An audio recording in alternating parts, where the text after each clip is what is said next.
Malheureusement, José Bové n'a pas pu venir à cause du sommet de Copenhague, où il est présent en tant que député européen. Et pour cela, donc, il a bien accepté qu'on fasse une interview de lui pour qu'elle soit projetée aujourd'hui. Donc la semaine dernière, j'ai été lui poser quelques questions dans une ambiance un peu bruyante. Donc vous verrez l'interview de cette petite interview. Voilà, j'espère que la qualité sonore sera suffisante. En tout cas, il a accepté donc qu'on passe cette interview pour remplacer sa non-présence. Voilà, donc on va commencer par ça. Et puis après, on continuera avec les intervenants qui sont sur place. Merci beaucoup. Voilà, dans le cadre du colloque sur l'alimentation qui a lieu à Saint-Tropez au moment du sommet de Copenhague, nous avons une interview de José Bové et voilà, je vais lui poser quelques questions. Voilà, José Bové, pour les questions d'alimentation, on a beaucoup parlé des OGM. Est-ce que tu penses que les risques alimentaires sont très importants pour les OGM ou est-ce qu'il y a d'autres risques significatifs? Je crois que sur les OGM, c'est un débat qui est un débat complexe.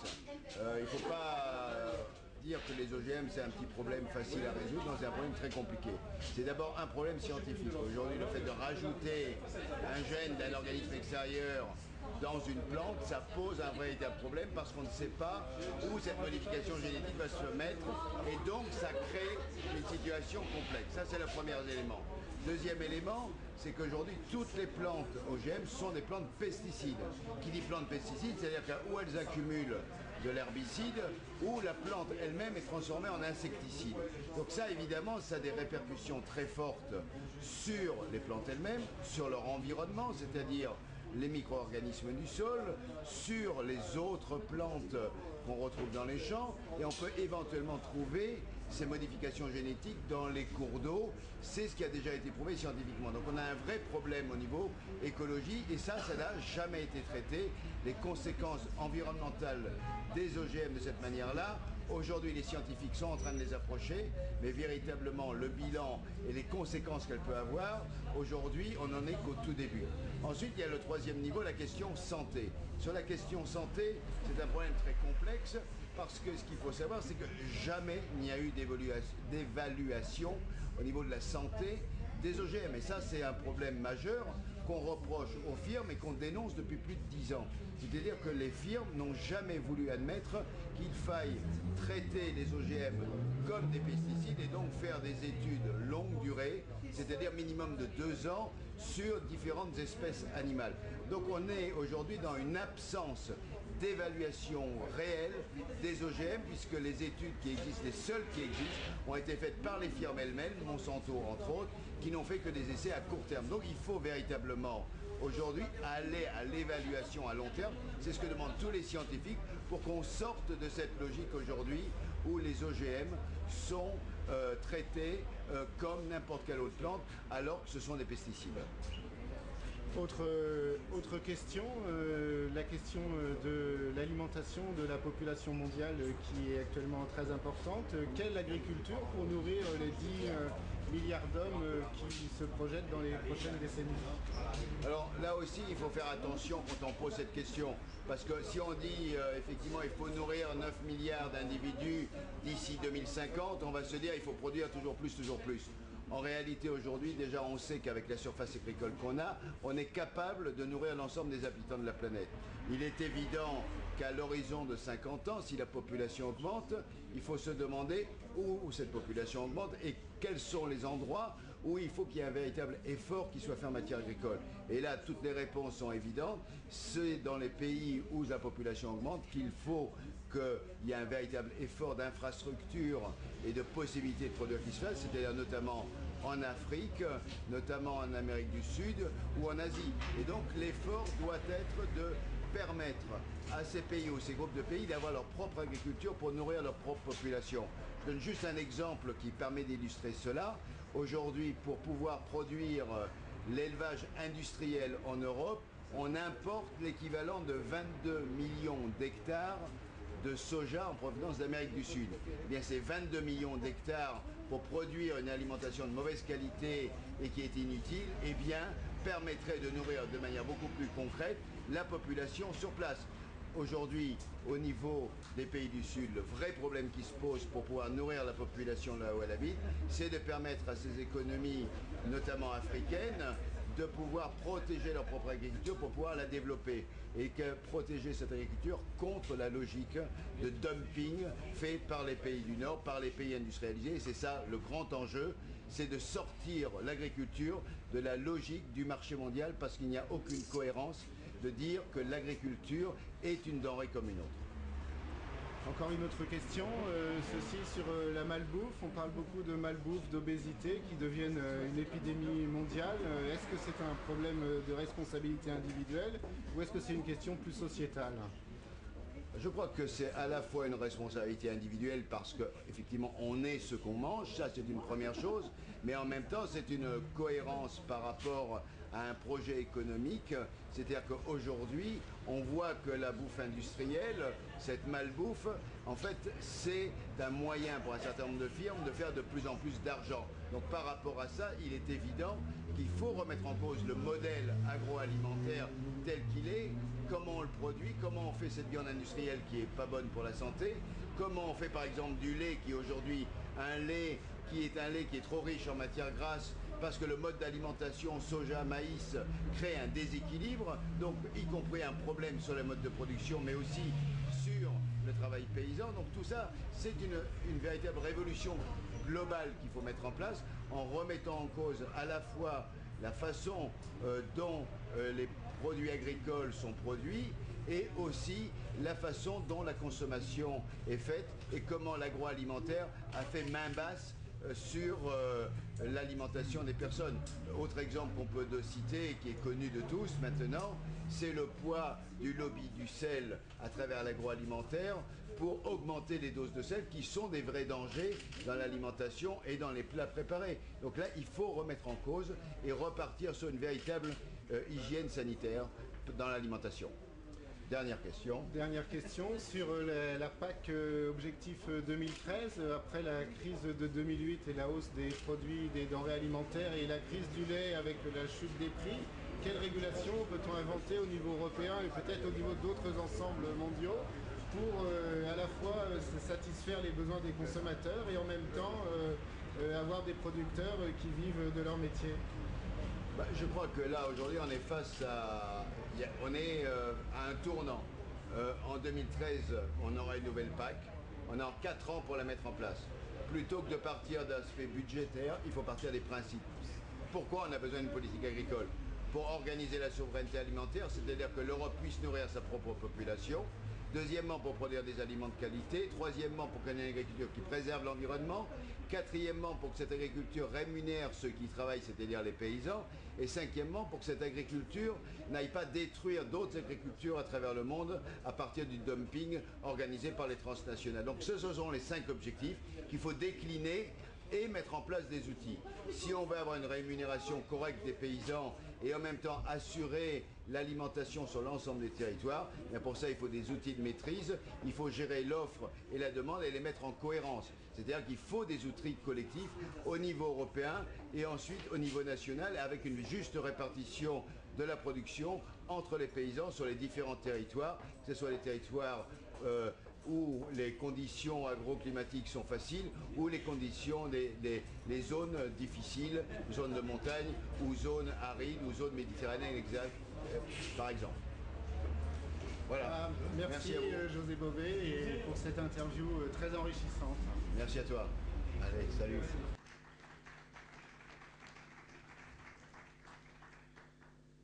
Donc maintenant, on est avec des intervenants sur place.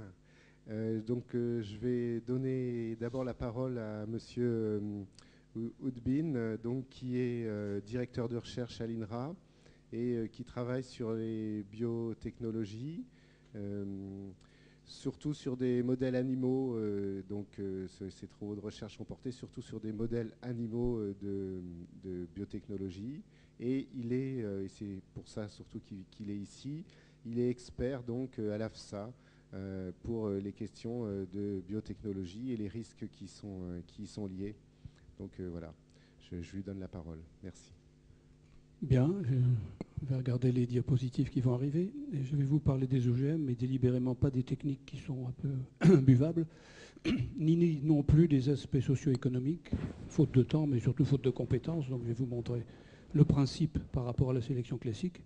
Je vais vous montrer un certain nombre d'applications des OGM, parmi les plus connus actuellement, et puis je parlerai des aspects réglementaires, et puis j'espère que je tiendrai tout ça en 10 minutes. La question des OGM, alors, comme on l'a vu ce matin, il y a des peurs très importantes au sein de la société française sur cette question-là et aussi européenne. Il y a un refus d'une alimentation OGM. Qu'est-ce que vous pensez de ces peurs? Est-ce qu'elles sont fondées? Est-ce qu'elles sont infondées? Qu'est-ce que vous en pensez? Tout ce qui est nouveau fait peur un peu. Tout ce qui touche au vivant fait peur un peu, naturellement, puisque nous en faisons partie. Tout ce qui touche à la nourriture, forcément, induit une certaine peur. Je ne vous cache pas qu'avant de ramasser de nouveaux champignons dans la forêt derrière ma maison, j'en avais certains que j'ai adoptés, mais je les ai regardés pendant 5 ans. Alors qu'ils étaient dans tous les catalogues, j'aurais pas dû avoir peur. Mais bon, j'ai quand même attendu un petit peu. On est tous un peu comme ça. Ceci dit, je crois qu'elles ne sont pas raisonnables. Après, les décisions de les utiliser ou pas, c'est une toute autre affaire. Moi, je vais vous parler que des aspects techniques. Alors ça, c'était ma première diapositive, le cycle, et voilà. Et donc, ça va vite. Et c'était justement ce que je voulais vous montrer. Alors, pour replacer la technique OGM dans un contexte. Ici, c'est l'évolution naturelle des organismes vivants. On sait qu'il y a des mutations faites au hasard, qui fait naître des individus plus ou moins adaptés. Les plus adaptés du moment résistent, les autres disparaissent, et les espèces aussi. Et ceci a l'avantage, c'est de créer de la biodiversité qui permet à des espèces et à des individus de survivre s'il y a des changements environnementaux. C'est donc une stratégie, si on peut dire, si on prête une intention à l'évolution. Et ceci a échappé complètement à nos ancêtres, certainement pendant longtemps, et on pense qu'ils n'ont commencé à comprendre ça que lorsqu'ils ont inventé l'élevage et l'agriculture, où là, ils ont vu la reproduction, et ils ont vu les bénéfices de la reproduction dont ils pouvaient tirer en choisissant les géniteurs convenablement. Et là, la sélection génétique a commencé, et ça a été quelque chose d'extraordinaire dont on oublie souvent la portée, puisqu'ils nous ont inventé finalement en gros tout ce qu'on consomme, toutes nos plantes ornementales et nos animaux de compagnie. Prenons un simple exemple, les carottes. Les carottes, chacun pense que c'est naturel. C'est pas naturel du tout. Il n'y en a pas dans la nature. Il y a des carottes sauvages, mais c'est pas tout à fait les mêmes. Et on sait très bien que si on arrête de semer des carottes dans les jardins, il n'y en a plus. Elles sont complètement tarées, c'est le mot. Tellement elles ont été sélectionnées pour être des carottes intéressantes pour notre alimentation, mais elles ont perdu cette capacité à avoir une autonomie de reproduction. Comment ça s'est passé, on n'en sait rien. Alors toute cette sélection a porté sur toutes sortes de choses. Un autre exemple qu'on peut prendre, c'est le ver à soie. Il est incapable de se déplacer tout seul convenablement. Il ne trouve pas sa nourriture tout seul. Si on ne lui présente pas un partenaire sexuel, il ne se passe rien. Donc c'est un animal également profondément taré, mais qui a été sélectionné pour faire de la soie. Il fait son métier. Qu'est-ce qui s'est passé pendant ce temps-là, devant ces sélections? On n'en sait rien du tout. Et on continue à faire ce genre de modifications. Et comme on n'était pas au siècle dernier suffisamment content de ce qui se passait, parce que les mutations spontanées dans les organismes vivants sont lentes, extrêmement lentes, et on est toujours pressé, surtout pour procurer de la nourriture. Donc qu'est-ce qu'on a fait? On a fait des mutations avec des agents chimiques, puisqu'on commençait à savoir faire ça sur des animaux de laboratoire.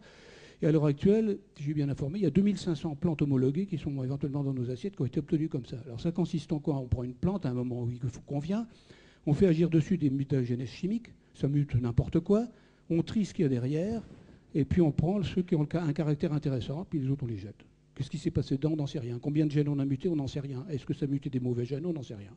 L'expérience montre que ça marche pas mal. On s'est payé de culot bien plus grand que ça encore. On a mélangé des espèces comme le cheval et l'âne pour faire des mulets comme on sait. Là on ne badine pas, on prend 25 000 gènes d'une espèce, on les met dans l'autre. Les OGM à côté, c'est vraiment de la rigolade, puisqu'on prend un gène à la fois. On a même inventé une nouvelle plante qui est le triticale, où là on mélange du seigle et du blé, et comme cette plante n'était pas stable, parce que quand on la ressème, on retrouvait du blé et du seigle au bout de quelques générations, on a trituré les plantes avec des rayonnements pour casser les chromosomes, bref.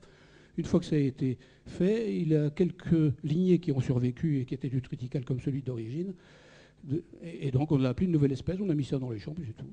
Et il ne s'est rien passé de mal. Alors les OGM arrivent maintenant avec une nouvelle technique, qui est la suivante. Lorsqu'on fait de la sélection génétique, ça se passe chez les animaux sexués ou les plantes par de la reproduction. Nous avons tous dans une espèce les mêmes gènes, mais pas les mêmes versions. C'est pour ça que nous ne sommes pas des clones. Et donc, à chaque cycle de reproduction, vous avez une version de gène bleu, par exemple, dans un chromosome 1, puis une version de gène rouge dans l'autre sexe, et quand ça se mélange, ça fait en fait un remaniement des chromosomes qui faut que vous avez un mélange de rouge et de bleu. Et ceci se fait de manière aléatoire. C'est pour ça qu'on n'est pas tous pareils quand on est des enfants des mêmes parents. Si on veut sélectionner ici un gène intéressant pour l'agriculture, eh bien, ou l'élevage, on ne sait pas ce qu'on va sélectionner de cette manière-là. On prend les animaux qui ont les meilleurs traits génétiques, les meilleures caractéristiques, on les reproduit entre eux, et donc on sélectionne de ce fait un gène, mais on ne sait pas lequel il est. Premier problème. Deuxième problème, étant donné que ce n'est pas un gène qui va passer, mais un morceau entier de chromosome, on entraîne avec le gène d'intérêt dont on connaît les effets et qu'on sélectionne pour ça, on entraîne des dizaines, voire des centaines de gènes. Et parfois, c'est des gènes pas du tout favorables. Exemple tout à fait typique, on sélectionne des pommes de terre, c'est arrivé 2 fois pendant le XXe siècle, pour les améliorer. Et qu'est-ce qu'on constate? C'est que quand on donne ces pommes de terre aux gens, une fois en Suède, une fois en Irlande, eh bien, les gens sont intoxiqués, certains meurent. Donc il y a eu des toxines dans ces pommes de terre. On a regardé dans les pommes de terre, on a trouvé en fait des toxines qu'on ne connaissait pas, puis on a regardé dans les pommes de terre normales, puis on les a trouvées aussi, seulement il y en avait beaucoup moins. Donc en faisant la sélection des bonnes pommes de terre, on a entraîné des gènes du métabolisme de ces toxines et on a augmenté le nombre des toxines. Ceci est inhérent à la méthode. Et la méthode, de toute façon, n'invente pas de nouveaux gènes. Donc on tourne un peu toujours avec les mêmes gènes, ou des mutants de ces gènes, et puis ce phénomène d'entraînement de mauvais gènes peut arriver. Quand on a fait l'approche au gène, qui n'est possible que depuis quelques dizaines d'années, on part d'un gène connu, qui a des propriétés connues, et on attend de lui des effets connus, enfin qu'on prévoit. Exemple, on prend du maïs, on ne cherche pas à changer le maïs du tout dans ses propriétés fondamentales, la variété ne veut pas la changer, tout ce qu'on veut faire, c'est lui conférer par exemple une résistance à des insectes, comme la pyrale.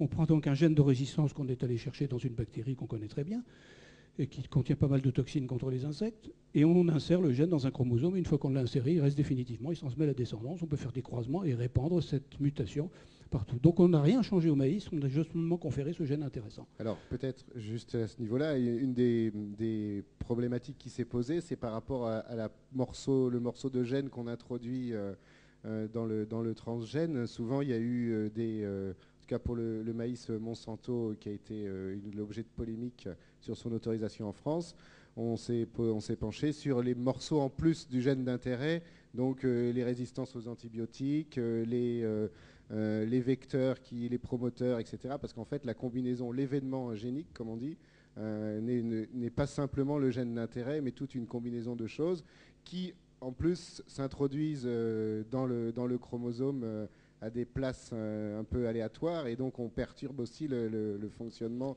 global du chromosome.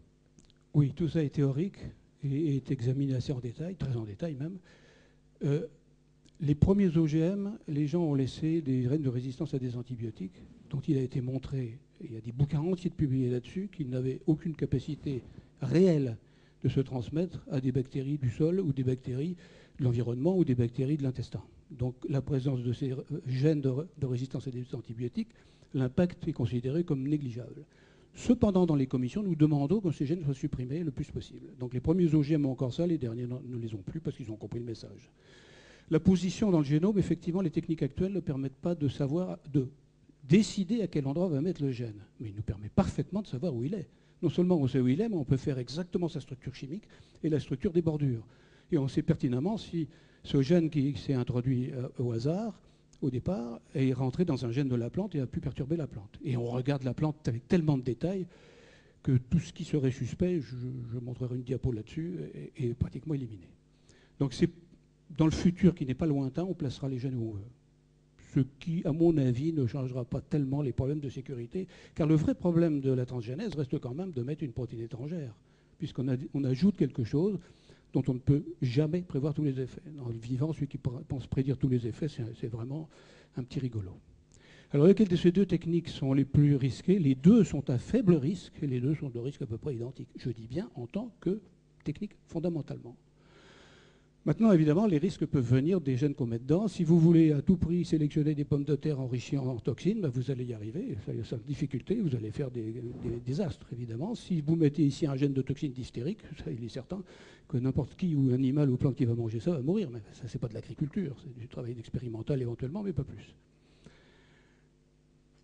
Voilà l'évolution des OGM dans le monde, dans les pays pauvres, pays en développement, pays riches, et la somme des deux. Et ces deux courbes, après 2007, tendent à se rapprocher. Et d'ici quelques années, il y aura plus d'OGM dans les pays en développement que dans les autres. Ça, c'est les 4 plantes qui sont actuellement réellement dans le commerce. Donc le soja qui occupe la place élevée, puis le maïs, coton, et un colza au Canada. Donc on voit la courbe qui se croissant. Donc c'est 10% par an, c'est impressionnant quand même. On n'a jamais connu ça dans l'histoire des semences. Il faut donc bien que quelqu'un s'y retrouve. Alors voici une courbe que j'ai découverte il y a quelques jours seulement, qui montre les bénéfices que font les agriculteurs américains avec les 3 plantes qu'ils cultivent, puisqu'ils ne font pas le colza, eux. Vous voyez la courbe de leurs revenus dus aux OGM. Alors évidemment, on ne s'étonne pas du succès. Les agriculteurs ne sont pas fous, ils voient leur avantage, au moins financier, au moins à court terme. Voilà, c'est ce qui se passe à l'AFSA. L'EFSA, qu'est-ce qu'on fait subir à une plante comme test avant de l'accepter comme étant pour les animaux, pour l'alimentation animale ou humaine? Premièrement, on demande une description agronomique de la plante. Si la plante OGM ne pousse pas comme la variété de départ de la même manière, avec les mêmes rendements, les mêmes résistances, je ne sais pas quoi, tout ce que vous voulez, c'est très suspect et le semencier, il la présentera même pas. Deuxièmement, on fait la description complète de la structure du gène qu'on a mis avant de le mettre une fois qu'il est dans la plante. Et on regarde tout ce détail. Donc s'il y a des mutations, on voit tout ce qui peut se passer. Ensuite, on fait ce qu'on appelle une équivalence en substance, c'est-à-dire qu'on mesure une trentaine de paramètres, c'est-à-dire les protéines totales, les acides aminés, les lipides, les sucres, le calcium, le magnésium, les fibres, enfin c'est une liste interminable, et on compare de nouveau la plante de référence et la plante qui est génétiquement modifiée. S'il n'y a pas de différence significative entre les deux, on considère que c'est équivalent justement, et on compare non seulement à la plante de référence, mais à toutes les variétés, à un certain nombre de variétés de la même espèce. Ensuite, on prend la protéine qui est synthétisée par le transgène, on le demande à manger à des souris en des quantités astronomiques que jamais un animal ou un homme ne consommera. Et c'est le principe du médicament. Le médicament, on fait ce genre de test de toxicité. C'est des administrations par voie orale une fois ou 2 fois, très haute quantité, et on regarde 10 jours ou 20 jours après, ça dépend des protocoles. Et si c'est rien passé, on dit pas de toxicité aiguë. Ensuite, on donne à manger à des rats l'OGM lui-même, pendant 3 mois, partant du principe qu'on ne peut pas décrire tout ce qui se passe, ni pendant la sélection génétique, ni après la transformation génétique comme ça. Donc, si on donne l'OGM à manger à des animaux, on résume en quelque sorte d'un seul coup tous les événements qui se sont passés, les connus et les pas connus. Et on considère que si les animaux supportent sans difficulté ces OGM, eh bien qu'il n'y a pas de différence. En effet, au bout de 3 mois, on regarde la croissance, on mesure un certain nombre de paramètres sanguins, etc. Et puis si c'est équivalent à la plante de référence, c'est-à-dire les rats qui ont mangé la plante de référence, on dit qu'il n'y a pas de différence. On donne ensuite à manger à des animaux cibles, des porcs, des poulets, enfin c'est souvent le poulet pendant 40-44 jours, qui a une croissance extrêmement rapide, comme on sait, et la moindre perturbation de son alimentation fait un retard de croissance ou une perturbation également. Si ne s'est rien passé, on considère que vraiment il n'y a pas de différence. Ensuite, on regarde l'allergénicité de toute façon. Et s'il n'y a pas de différence de nouveau entre l'OGM et la plante, on dit que le niveau de risque entre les deux est le même. Voilà. Et je vais arrêter là. Merci pour cette intervention.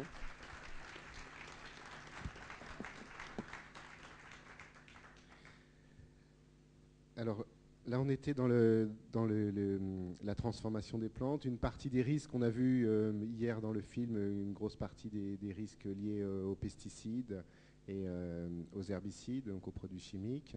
Là, on a abordé brièvement la question des OGM. Maintenant, je vais donner successivement la parole aux 2 intervenants qui vont plutôt parler de méthodes de culture ou de contrôle du milieu qui visent à diminuer les risques ou à améliorer la qualité des produits. Donc William Vidal, qui va PDG d'EcoCert, donc qui va nous présenter ce que c'est précisément l'agriculture biologique et ce qu'elle apporte. Enfin bref, je lui laisse la parole. Bien, eh bien écoutez, l'agriculture biologique, on en parle beaucoup, mais c'est une agriculture qui n'est pas récente. Et dès que j'aurai le PowerPoint, je vous ferai un petit peu d'histoire sur l'agriculture biologique qui date finalement du début du siècle dernier, dans les années 1920. Après, je vous expliquerai très rapidement ce qu'est l'agriculture biologique, comment elle est contrôlée, ce à quoi elle s'engage. quelques chiffres, si j'en ai le temps, évidemment, son impact général, tant sur le plan écologique que sur le plan alimentaire, ou même climatique aujourd'hui, puisque, bon, c'est d'actualité, agriculture et climat, c'est aussi un sujet de Copenhague. Voilà, donc je ne sais pas si... Non, c'est pas celui-là. Hein. Pas celui-là. Non, ils se sont trompés, hein, c'était... Excusez-moi, c'est l'autre PowerPoint de Monsieur Vidal. Marqué agriculture biologique Saint-Tropez. Agriculture biologique Saint-Tropez.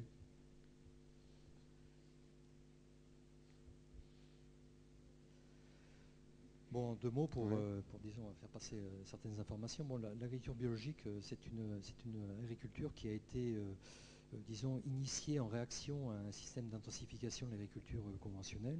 C'est-à-dire qu'avant 1920, l'agriculture était totalement conforme au cahier des charges d'aujourd'hui. C'était peut-être pas la même agriculture que celle qu'on pratique aujourd'hui en agriculture biologique, mais elle était conforme. Il n'y avait pas d'utilisation d'engrais de synthèse ou de pesticides, et elle était tout à fait... les rendements étaient bien inférieurs, mais c'était tout à fait conforme.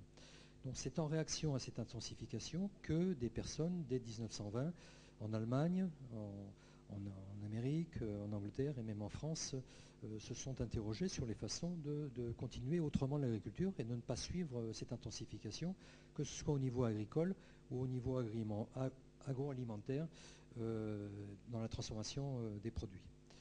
Donc je passerai ces slides tout à l'heure. Donc les principes sont très simples. Il y a deux principes essentiels. Le premier, c'est nourrir le sol pour nourrir la plante, c'est-à-dire que l'agriculteur en biologie s'appuie sur la matière organique qu'il récolte, qu'il gère, qu'il transforme et qu'il réintroduit dans le sol. Et cette matière organique va se stabiliser sur un produit qui s'appelle l'humus, lui-même se stabilisant avec l'argile dans un complexe argilo-humique. Et cet humus va se dégrader très lentement et apporter à la plante de manière très progressive tous les éléments, tous les nutriments dont elle a besoin tout au long de sa croissance. Alors ces éléments sont riches, complexes, ne sont pas comparables à ceux qu'on apporte en termes d'engrais dans l'agriculture conventionnelle, puisque principalement en agriculture conventionnelle, on apporte de l'azote, du phosphore et de la potasse. En agriculture biologique, bien évidemment, il y a ces éléments. Il y a aussi tout un tas de micro-éléments, du soufre, du cobalt, et même des éléments non solubles, des petites molécules organiques qui sont le support du terroir. C'est-à-dire que des fois, il y a des arômes, on découvre des arômes dans le vin ou d'autres produits. Et bien, ce sont ces petites molécules particulièrement spécifiques d'un sol et de son humus et de son complexe argilo-humique qui véhiculent ces arômes et ce terroir. Donc l'agriculture biologique a été par la suite définie réglementairement. Donc c'est assez récent puisqu'on parle d'agriculture biologique en France dans les années 80 et c'est la loi d'orientation agricole de 1980 qui parle pour la première fois d'une définition qui était l'agriculture n'utilisant pas de produits de synthèse. Et seulement en 81 qu'il y a eu un décret qui permettait d'agréer et d'enregistrer des cahiers des charges de ce type d'agriculture. Le premier ayant été enregistré étant celui de Nature et Progrès, une association qui avait été créée en 1964, et il a été enregistré en 1986. Il faut savoir qu'à l'époque, il y avait 17 associations en France, qui étaient un pionnier de la lecture biologique, et il y avait 17 cahiers des charges. Alors heureusement, ils n'ont pas tous été enregistrés parce que ça faisait une grande diversité. Bon, évidemment, les principes de ce type d'agriculture étaient tout à fait homogènes et étaient comparables. Et le règlement européen, qui régit aujourd'hui l'agriculture biologique française et européenne, a été mis en place dans les années 91. Donc le 24 juin 91, le règlement européen numéro 2092-91 est entré en application et a donc régi le fonctionnement de l'agriculture biologique en Europe et en France. Dans chaque pays en Europe, c'est le même règlement qui est appliqué. Et dans chaque pays, les organismes certificateurs sont agréés et accrédités selon la même norme, qui est une norme internationale, qui s'appelle ISO 65, qui régit le fonctionnement des organismes certificateurs de produits et qui, d'une manière générale, précise leur plan de contrôle, leur système qualité, leur indépendance, leur procédure pour avoir une impartialité des décisions et globalement une compétence, c'est-à-dire qu'il faut que, comme ce sont des organismes de service avec du personnel, qu'il y ait des compétences en interne avec des recrutements, des formations suivies et une veille réglementaire tout à fait précise. Donc juste l'histoire hein, très rapidement. Donc, c'est une idéologie en réaction à l'intensification de l'agriculture, telle que je vous l'avais dit, donc, qui a vu le jour simultanément presque au siècle dernier, que ce soit en Allemagne, en Suisse, en Angleterre, en France, aux États-Unis. Bon, en France, signalons la création de l'association Nature et Progrès en 1964, qui avait pour objet de faire le lien entre l'alimentation et la santé, et donc de gérer un petit peu l'inquiétude, puisqu'on avait parlé tout à l'heure, qu'il pouvait y avoir entre une alimentation provenant d'une agriculture intensive et la santé. Après, dans les années 70, avec 68, il y a eu les mouvements contestataires et le mot écologie est apparu. Il y a une utilisation d'un nouveau mot qui aujourd'hui est utilisé très, très couramment. Et il faut signaler en 1972 donc, la création de la Fédération internationale des mouvements de l'agriculture biologique. Donc vous voyez, tout ça est quand même tout à fait récent. La reconnaissance officielle en France, celle que je vous disais, donc loi d'orientation agricole en 80, et puis donc ce règlement européen qui régit donc le cahier des charges des produits d'agriculture biologique en Europe et en France, le 2092-91, donc l'année 91, et un nouveau règlement européen qui est paru en 2007, le 834-2007, qui en 2009 a été d'application depuis le 1er janvier. Alors qu'est-ce que l'agriculture biologique? Donc, je vous parlais des deux principes de base tout à l'heure. Donc le premier, c'est nourrir le sol pour nourrir la plante par l'intermédiaire donc de la matière organique et de cet humus qui structure le sol, et un principe de précaution, donc l'interdiction de l'utilisation des molécules chimiques ou organiques de synthèse. Bon, je crois que hier ou ce matin, il a été cité le nombre de 130 000 molécules créées par l'industrie depuis l'avènement de la société industrielle. Donc ces 130 000 molécules, on essaye de ne pas, certaines applications agricoles évidemment, on essaye de ne pas les utiliser dans l'agriculture biologique. Pourquoi? C'est un principe de précaution, c'est-à-dire qu'on ne sait pas très précisément ce qu'elles deviennent dans les écosystèmes globaux, planétaires, mais aussi les écosystèmes végétaux, animaux et l'écosystème humain, puisqu'on sait aujourd'hui que certaines molécules peuvent mimer les hormones, peuvent dérégler le système interne, peuvent provoquer des allergies, des empoisonnements et même, bien évidemment, malheureusement, des effets tératogènes avec le cancer. Le règlement européen précise globalement, c'est un règlement qui fait plus de 70 pages, il précise tout sur l'agriculture biologique, mais ces grands principes, ce sont d'abord la gestion durable, c'est-à-dire que l'agriculture biologique doit être une agriculture qui est durable, qui s'auto-renouvelle, avec le respect des équilibres naturels et surtout de la biodiversité. Elle vise à des produits de haute qualité, donc non seulement sans résidus de pesticides ou d'autres molécules, mais aussi de haute qualité alimentaire. Et bien évidemment, elle préserve l'environnement et la santé d'une manière générale, que ce soit la santé humaine ou celle des végétaux ou des animaux. Alors, le contrôle et les garanties, ça c'est important puisqu'on se pose la question de savoir, quand j'achète un produit biologique, est-il bien réellement biologique? Est-il conforme au règlement européen? D'abord, le vocabulaire agriculture biologique, c'est un vocabulaire réservé, c'est-à-dire qu'on n'a pas le droit en Europe de mettre agriculture biologique sur un produit si ce produit n'est pas contrôlé et certifié. Ça, c'est quand même une garantie et c'est réellement vérifié notamment par la répression des fraudes en France et dans les autres pays européens. Tous les acteurs économiques de la filière agriculture biologique, que ce soit les agriculteurs ou les fabricants, sont responsables de leurs produits. Et pour la terre, normalement, il y a 3 années de conversion quand on passe d'une agriculture conventionnelle intensive à l'agriculture biologique.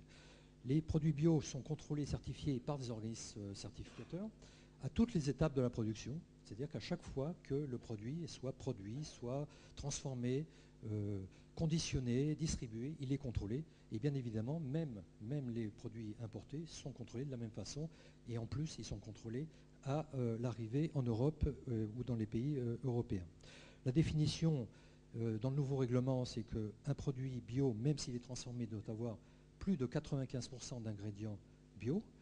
Les 5% ne sont pas des produits interdits, ce sont des produits qu'on ne pourrait ne pas trouver en termes de matières premières en bio. Par exemple, dans un pain, s'il manquait une céréale, il y aurait 5% de la même céréale en bio qui est autorisée en non bio, mais seulement en cas de pénurie, ce qui n'est pas le cas pour le pain, bien évidemment.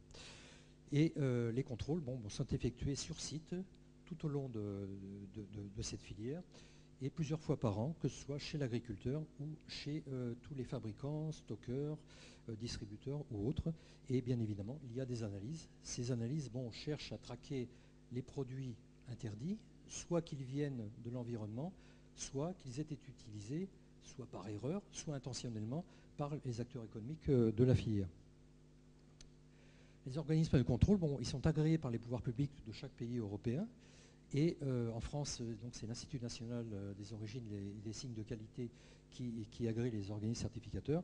Et en plus, il y a le comité français d'accréditation qui accrédite, selon la norme que je vous ai citée tout à l'heure, la norme ISO 65, les organismes certificateurs sur leur structure, leur système qualité, qui garantit donc indépendance, impartialité et compétence. Alors le travail, disons, comment se passent les principes d'action d'un organisme certificateur? Il faut déjà des règles. S'il n'y a pas de cahier des charges, s'il n'y a pas de référentiel, on ne peut pas intervenir. On ne peut pas demander à un acteur économique de respecter des règles qui n'existent pas. Donc les règles, aujourd'hui, pour la nature biologique, en France, c'est le règlement européen. Il faut bien évidemment des acteurs économiques qui s'engagent à respecter et qui trouvent un intérêt à produire ou à transformer ces produits. Et il faut aussi que ces opérateurs trouvent un intérêt à avoir une garantie sur ces produits pour pouvoir la valoriser commercialement auprès soit des consommateurs finaux, soit de consommateurs intermédiaires qui sont d'autres entreprises qui vont transformer les produits biologiques et les mettre eux-mêmes à disposition des consommateurs. L'organisme de contrôle, c'est un organisme qui a sa structure qualité, ce que je vous ai défini tout à l'heure, qui est agréé, qui est accrédité et qui a un savoir-faire d'investigation et de contrôle pour aller vérifier que ces acteurs économiques respectent bien le cahier des charges, ce à quoi ils se sont engagés. Si je peux vous poser une petite question directe, bien sûr. là, en tant qu'organisme EcoCert, donc organisme de contrôle et de certification, vous identifiez à peu près quel pourcentage d'erreurs ou de produits qui ne seraient pas conformes au cahier des charges? C'est un peu une question qu'on se pose. Est-ce que c'est beaucoup, pas beaucoup? Oui, c'est une question tout à fait naturelle. Alors, deux choses. La première, c'est qu'on ne voit pas tout. Et dans tout système, il y a quelque chose qui passe à la trappe. Mais enfin, disons que vu le système de contrôle de lecture biologique, on peut dire que dans ce type d'agriculture et d'agroalimentaire, les erreurs et ce qui passe à la trappe, comme on dit, c'est beaucoup moins important. Alors nous, ce que l'on trouve dans ces contrôles, on passe plusieurs fois par an chez ces agriculteurs ou ces transformateurs. Globalement, des fraudes, on en trouve entre 0,1 et 0,2%. EcoCert, par exemple, a 16 000 acteurs qu'il contrôle en France.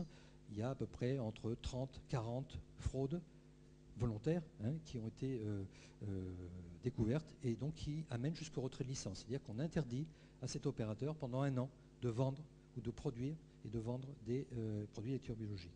En ce qui concerne la conformité des produits, nous relevons entre 4 et 5% de lots non conformes, soit parce qu'ils ont été pollués, soit parce qu'il y a eu une erreur. Donc on déclasse aujourd'hui, il y a 5% des lots qui sont déclassés et qui perdent leur certification tout au long des contrôles et de la filière. Merci. Je continue très rapidement.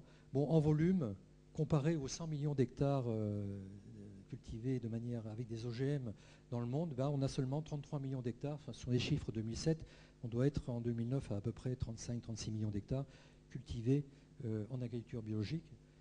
En 2000, il n'y en avait que 4,4 millions et en 90, 0,3. Donc on est quand même sur une croissance exponentielle des surfaces cultivées. 1,2 million exploitations agricoles concernées dans le monde et à peu près moins de 50 milliards quand même de chiffre d'affaires des produits bio en 2007 ou en 2009. Les pays européens, alors là c'est juste pour mettre en avant le fait que la France est un pays en retard, bien qu'elle était très très en avance dans les années 80, puisqu'elle avait sa propre réglementation en 1980 et elle a inspiré la réglementation européenne.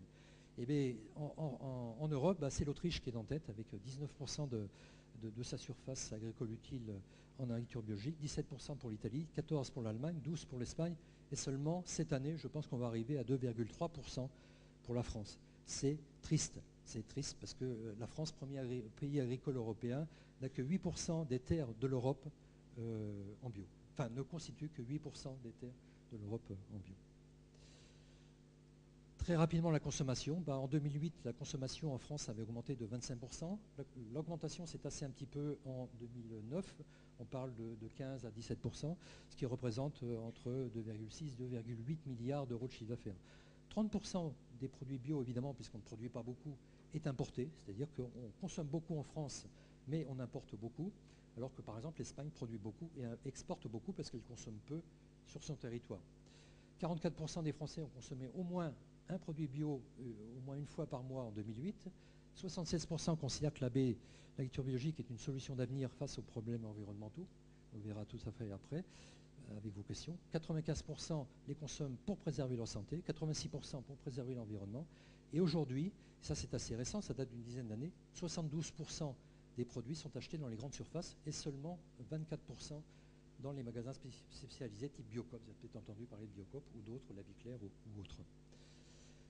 Très rapidement, donc l'impact de l'agriculture biologique, elle a d'abord un impact écologique par cette matière organique, cet humus qui structure le sol et renforce la vie du sol, qui implique une stabilité, moins d'érosion, une aération, une résistance à la sécheresse, une fertilité naturelle des sols, ça c'est très important, c'est-à-dire que l'agriculture biologique d'année en année augmente la fertilité naturelle des sols sans apport extérieur, c'est essentiel, et évidemment ça rejoint donc les conclusions et le travail de mon interlocuteur précédent, c'est la qualité de l'eau, donc les nappes phréatiques sont moins polluées par la pratique de l'agriculture biologique, par les nitrates ou les pesticides. Il y a un impact aussi sur les paysages ruraux par la diversité des cultures et aussi la favorisation du bocage, des haies et de certaines pratiques globales. Et bien évidemment, la biodiversité animale et végétale est tout à fait favorisée, que ce soit au niveau des insectes, des oiseaux, des mammifères, du gibier, ou même des plantes adventices, telles que le coquelicot qui disparaît de nos campagnes et qu'on retrouve encore en agriculture biologique. Le bleuet a pratiquement disparu, le coquelicot est encore présent. D'accord, peut-être on va... J'ai terminé, juste excusez-moi. Donc l'impact social de l'alimentaire, l'impact essentiel, c'est l'autonomie des pratiquants, des agriculteurs, des paysans, notamment dans les pays en voie de développement, en Afrique ou ailleurs. Donc c'est cette autonomie de production des cultures ouvrières qui préserve le tissu rural et l'activité sociale qui va avec, ça c'est très important. Et bien évidemment, la qualité des produits, il fallait que je le dise, c'est pour ça que je me suis permis d'insister. L'humus qui alimente qualitativement au quotidien la plante de manière lente et de manière riche, ça donne des produits sains, exempts de produits chimiques et plus riches en matières sèches, et bien évidemment plus riches en nutriments, en vitamines, et aussi, on l'a prouvé, en antioxydants. Donc, écoutez, je ne peux que... Je passe ce slide pour aller plus vite. Je ne peux vous conseiller que de consommer des produits bio. Je vous remercie. Bonjour à tous. Donc, c'est vrai que je m'appelle Monsieur Pierre et je suis le responsable d'une filiale du groupe Nestlé Waters qui est chargé de la protection des ressources en eau. Donc, il y a deux métiers majeurs. Il y a un premier métier qui est l'hydrogéologie et un deuxième métier qui est sur les activités humaines. Bien sûr, c'est sur l'ensemble des eaux du groupe, national, international, on ne va pas rentrer dans les détails. Et là, j'ai ciblé les eaux Vitel, Contrex et Par qui sont dans l'est de la France. Et vous avez sur cette carte une délimitation qu'on appelle l'impluvium. C'est la zone de recharge des ressources. C'est quelque chose de bien défini et ce sont nos hydrogéologues qui définissent les zones de recharge. Toutes les eaux qui vont tomber à l'intérieur de ce trait bleu, un jour seront dans nos bouteilles, soit de Vitel, soit de Contrex, soit des Par. Sur la droite, vous avez donc les surfaces de ces périmètres. Ça représente un peu plus de 9000 hectares. C'est un équivalent de 20 000 habitants, des communes rurales et deux bourgs qui sont Vitel-Ville et Contrex-Ville. Vous avez bien sûr l'ensemble des zones à protéger. Bien sûr, il y a les surfaces agricoles, il y a les parcs et jardins, golf. Une notion importante chez nous, le bâti, qui représente quasi 10% de ces périmètres à protéger. Ce sont des routes, ce sont des toitures, ce sont tout le développement économique local et qui représente là environ 10%. La société Agrivert a été créée en 1992 pour protéger ces ressources en phase préventive. On savait que sur les décennies à venir, on allait rencontrer des vrais soucis par rapport à l'ensemble de ces activités humaines. Et le groupe Nestlé a lancé un grand programme de recherche sur l'approche Vitel Contrex et Par, sur l'ensemble des acteurs locaux. Et on a mis en évidence que si on ne faisait rien, 30 ans après, on ne vendrait plus d'eau minérale. Notre approche est une approche de négociation. À aucun moment nous avons une législation qui nous permet d'intervenir sur ces activités humaines. On a effectivement une protection dite quantitative. Personne ne peut venir faire un trou chez nous et prélever. A contrario, on ne dépend même pas de la loi sur l'eau telle que les eaux dites publiques. Une approche importante aussi chez nous, c'est qu'à aucun moment nous n'avons le droit de traiter l'eau. Il est interdit de dénitrifier, il est interdit de retirer les pesticides. Et donc on va prendre, soit par le biais de forage, soit par le biais de captage, et on va emmener cette eau jusqu'à la soutireuse. On préstocke bien sûr dans des grands volumes de type bouteille inox. En revanche, on n'a pas le droit du tout d'y toucher mécaniquement. Je dis ça, aujourd'hui, on a une autorisation, voire même une obligation, c'est de baisser les taux d'arsenic. C'est la seule autorisation de traitement. On va y revenir tout à l'heure dès que M. Vidal sera revenu, mais un des problèmes de fond qui s'est posé en 92 était les pesticides. Autour des nitrates, en termes d'agronomie, depuis le début du siècle, on sait tout faire. Ce n'est pas un souci majeur. A contrario, on se faisait très peur avec toutes ces nouvelles molécules. Et auprès de l'ensemble des acteurs, dès 92, on leur a demandé la suppression totale. Je vous décrirai tout à l'heure des approches de type cahier des charges. Mais on entraîne ces acteurs sur une durée de 30 ans. C'est une contractualisation. Donc dès 92, des acteurs comme les gestionnaires de golf, les gestionnaires de terrains de sport, de foot, de rugby et autres, aussi les collectivités locales, la SNCF, la DDE, mais aussi les agriculteurs. Les agriculteurs représentent presque 60% du périmètre. A contrario, vous avez sur ce périmètre un grand trait rouge d'un axe est-ouest et qui est une faille. Il y a eu un mouvement sismique, à une certaine époque, un effondrement des couches, et on a d'énormes soucis de vitesse de circulation. On a des risques là de voir circuler l'eau en moins de 4 à 5 ans. Et à la verticale de ce trait, par exemple, ce sont des voies ferrées. Et chez nous, on transporte 80% de nos produits en voie ferrée. Et ce sont des gens qui utilisent des débroussaillants et non pas des désherbants. Et le risque majeur n'était pas du tout sur l'agriculture, mais était principalement sur la SNCF. Voilà. On y reviendra, mais on a beaucoup développé ce qu'on appelle le désherbage thermique. Et depuis 1994, on désherbe 50 km de voies ferrées privées et publiques en désherbage thermique, et avec une convention de type SNCF sur 30 ans. Un système intéressant à observer, c'est la forêt. La forêt est un système soi-disant très protecteur. Or, on a démontré depuis 20 ans que la forêt est à haut risque. La problématique nitrate, au-delà des pesticides, la seule solution des pesticides est la suppression totale de ces pesticides. Vis-à-vis de la problématique nitrate, on sait pertinemment que ce sont les plantes qui consomment les nitrates. Les nitrates sont solubles dans l'eau et il faut de l'eau pour nourrir une plante. Or, la forêt est une forte consommation d'eau journalière. Un chêne de 50 ans consomme 150 litres d'eau par jour. A contrario, quand vous lui coupez le pied, c'est 150 litres d'eau qui percolent. En plus, ça crée au pied de cet arbre tout un milieu très organique et qui un jour deviendront des nitrates. Or, la forêt nous permet de dire à ce jour que ce ne sont pas les systèmes qui nous posent problème, mais toujours les hommes, donc le pilote et le mode d'exploitation. Peut-être qu'il faut que je redonne la parole à M. Vidal. Finissez. Pardon? La règle du jeu. Je continue? Je peux avoir la zapette pour faire tourner.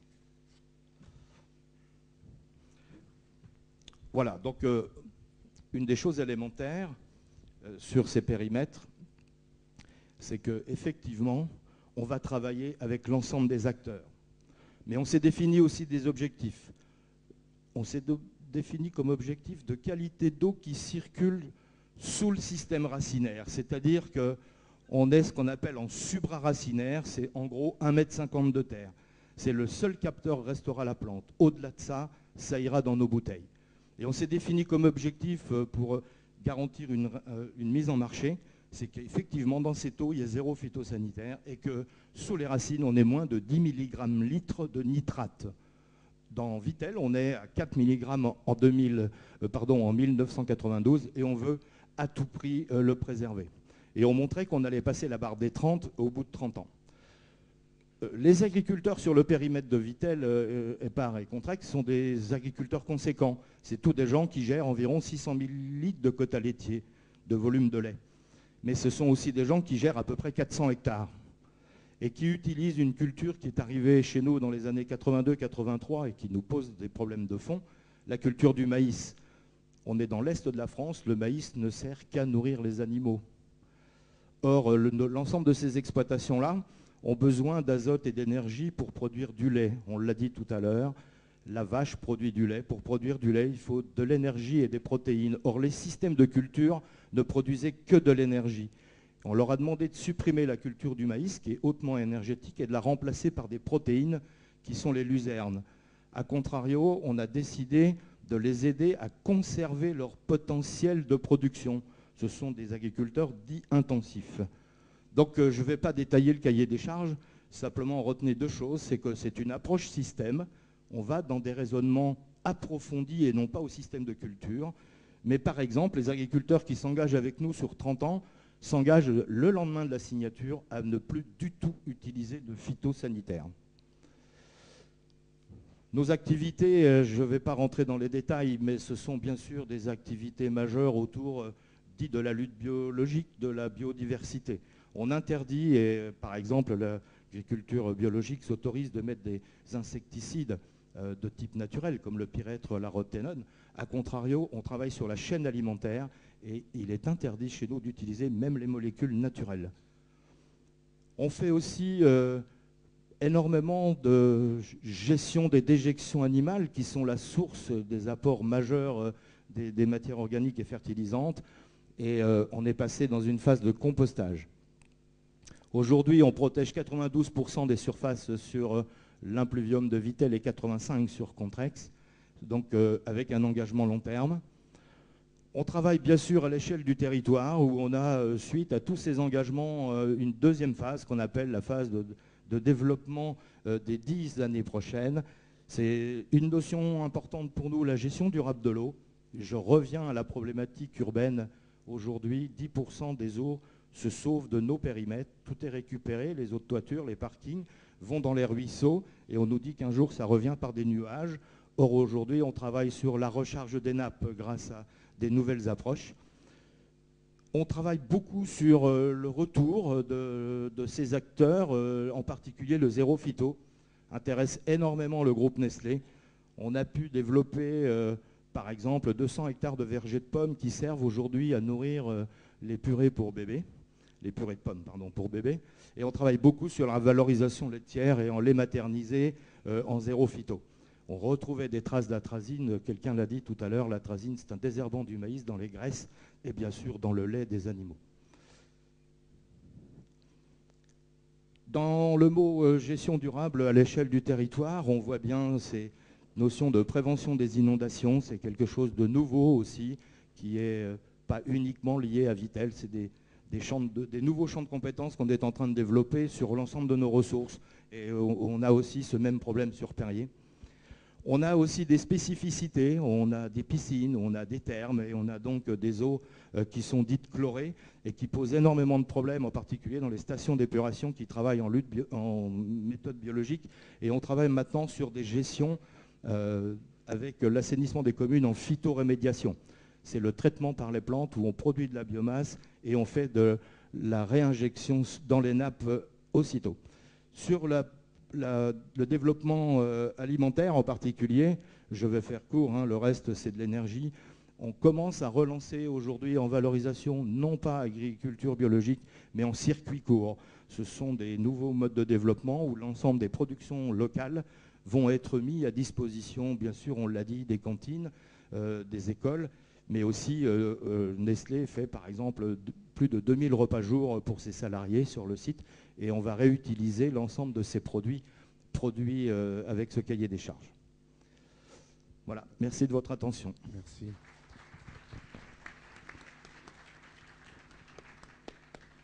Merci.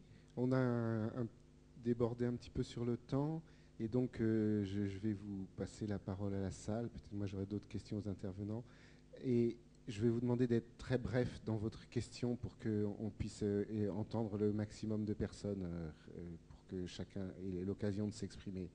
Donc je vois une question là-bas, madame. On va vous passer un micro. Je voulais savoir comment vous expliquez ce petit 2% de la France par rapport aux autres pays européens.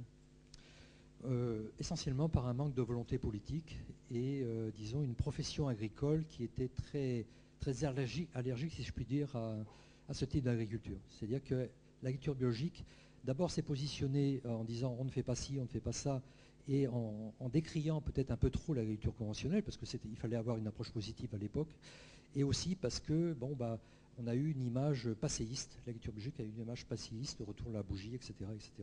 Mais finalement, c'est une agriculture très moderne par les solutions qu'elle apporte à la problématique environnementale d'aujourd'hui. Oui, monsieur. Oui, par rapport à l'agriculture biologique, je voudrais dire combien je regrette que les normes européennes aient abaissé les critères français. Notamment, par exemple, pour l'élevage du poulet. C'était des poulets à 80 jours. Désormais, ce n'est plus que des poulets à 70. Il fallait que 50% de l'aliment soit fourni par l'exploitation elle-même. Désormais, 10% y suffisent. On peut même avoir dans les normes labellisées AB un peu d'OGM, je vais en parler. Donc voilà, le porc, il fallait 180 jours. Désormais, on peut l'amener à l'abattoir quand on voudra. Il y a eu une protestation d'ailleurs des cultivateurs bio par rapport à ces normes qui ont été abaissées.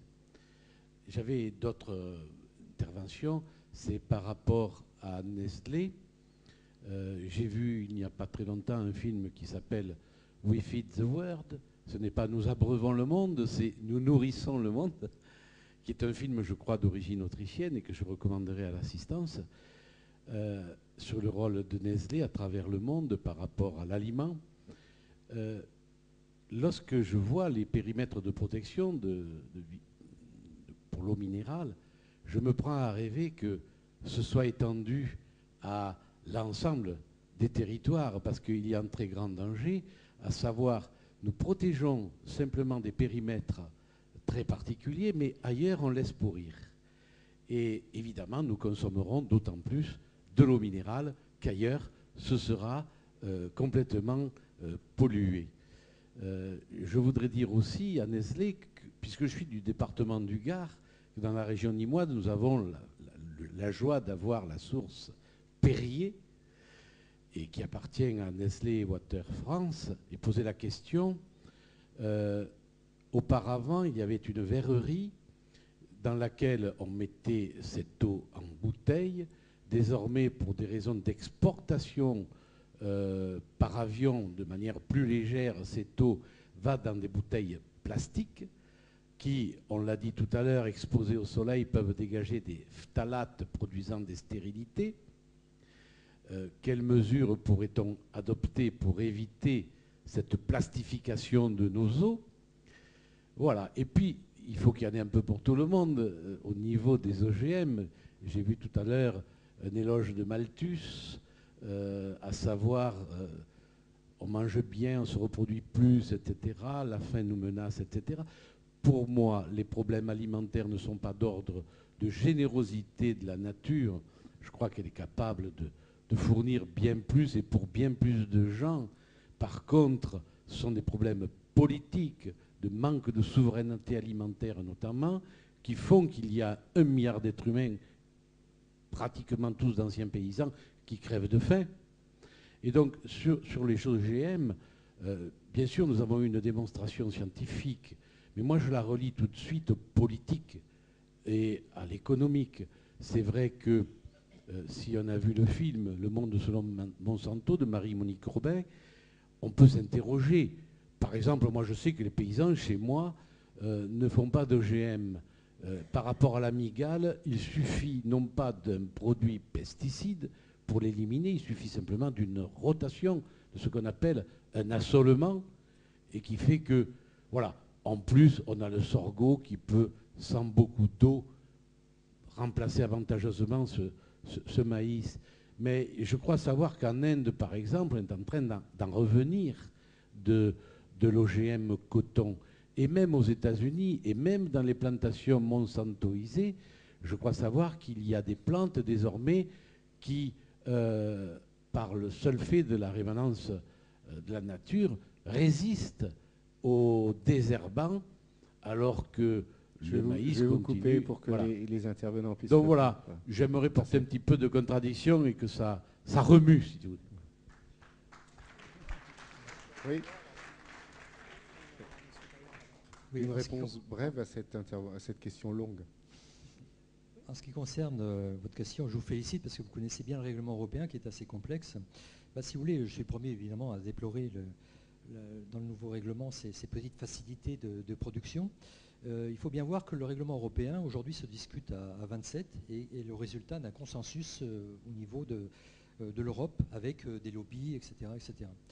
Bon, comme vous l'avez dit très justement, il y a quand même une frange très importante, notamment en France, d'agriculteurs qui refusent ces facilités.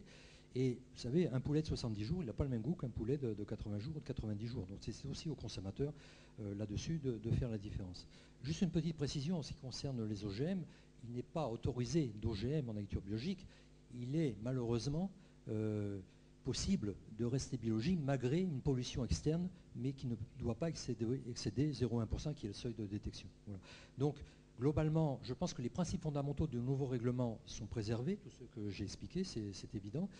Il y a des petites facilités. Bon, pourquoi ? Parce qu'il y a un intérêt. Il y a un intérêt. L'agriculture biologique, le marché augmente et vous avez des acteurs économiques puissants qui aussi se convertissent à l'agriculture biologique, mais qui, pour, disons, avoir une marge de manœuvre en termes de production ou de transformation, ont fait agir leur lobby à Bruxelles. Voilà, c'est le résultat. Mais le seul maître en la matière, c'est vous les consommateurs. Oui, je voudrais donner quelques précisions sur les OGM qui ont été évoqués. J'ai lu récemment, très récemment, un rapport écrit par des Indiens sur le coton. Ils sont tellement contents du coton qu'ils disent maintenant il faudrait qu'on l'étende aux céréales. Si on pouvait y arriver, ce serait vraiment extraordinaire. Parce qu'ils ont augmenté leur rendement de manière très significative. Ils abaissent beaucoup l'utilisation de pesticides. Je vous enverrai, si vous voulez, ce rapport. C'est pas très rigolo à lire, et c'est en anglais en plus. Et ça rejoint ce qui s'est passé en Chine, où ils ont pratiquement 90% de coton également résistant aux pesticides, même si c'est pas, même aux insectes, même si c'est pas idéal, parce que ça n'arrête pas tous les insectes. Alors, quand la deuxième chose que vous avez dit, qu'est-ce que c'était sur les OGM, ça m'échappe maintenant. Oui, les histoires de résistance au glyphosate, en effet, dans un certain nombre d'endroits, en particulier au Middle West américain et probablement en Argentine, il y a eu des erreurs agronomiques évidentes qui étaient parfaitement prévues, qui ont consisté à faire non seulement de la monoculture, souvent, mais de rajouter l'une après l'autre des plantes résistantes au Roundup. C'était le meilleur moyen de faire émerger des plantes résistantes au Roundup, des plantes sauvages. C'est ce qui est arrivé, c'est pas forcément du tout une catastrophe agronomique locale, mais il va falloir traiter ce problème. Et ils l'ont induit, je ne dirais pas délibérément, mais sans prendre de précautions. Il fallait certainement faire des zones refuges dans lesquelles on ne laissait pas la possibilité aux plantes résistantes de pousser librement. C'est ce qui a été fait avec le maïs et la pyrale. Il n'y a pas, à l'heure actuelle, aux États-Unis, par exemple, où il y a énormément de maïs sur des grandes surfaces, il n'y a pas de pyrale résistante au maïs BT. Pourquoi ? Parce qu'on a mis de temps en temps un champ qui n'est pas OGM. Donc la pyrale résistante se croise avec celle qui n'est pas résistante. Ça fait ce qu'on appelle des hétérozygotes et ça fait un maximum de non résistantes. Donc ce problème a été traité d'emblée en disant si on ne fait pas ça, on va avoir des problèmes. Ça me paraît très étrange qu'il ne l'ait pas appliqué à la résistance au Roundup. C'était absolument évident que ça allait arriver. Ils ont été surpris par la rapidité avec laquelle c'est venu. Alors là, en fait, on parle de mutations dans ces cas-là. Ben, dans les deux cas, ce ne sont pas des mutations des plantes. C'est probablement, dans le cas de la résistance à la pyrale, c'est connu. Ce sont des animaux qui déjà sont résistants, mais en tout petit nombre et qui sont désavantagés. Si vous les avantagez par la sélection, ben, ceux qui sont là.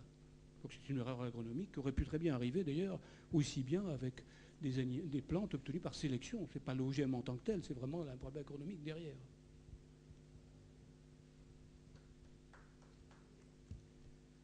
Vous voulez... Non. je prends une question. Oui, une question brève, s'il vous plaît. Oui, c'est une intervention d'économiste. Quelques remarques que j'étayerai demain, puisqu'on doit être très court. Première remarque concernant le bio. Le bio n'est pas synonyme de qualité.